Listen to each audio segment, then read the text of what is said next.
नमस्कार दोस्तों, आप लोग कैसे हैं? उम्मीद करते हैं अच्छे होंगे। और आप लोगों के बीच में मैं छठ पूजा गीत लेकर आई हूँ। जैसा लगे कमेंट में ज़रूर बताना और सब्सक्राइब करना, लाइक करना और शेयर करना और ढेर सारा प्यार देना दोस्तों। Thank you. केलावा फरला जे घवधिया, ओह पे सुगा मेड़राय। केलावा फरला जे घवधिया, ओह पे सुगा मेड़राय।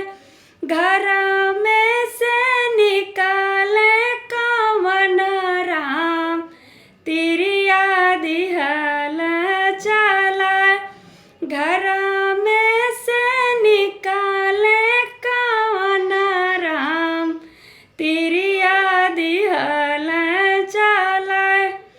सुगानी जे रोवेली बिरोग से, सुगा डाले का सिंगार।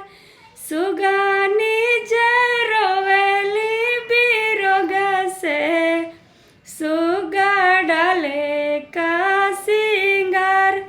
सुगा डाले का सिंगार।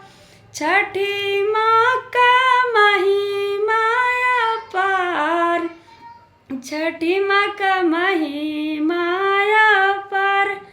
जनी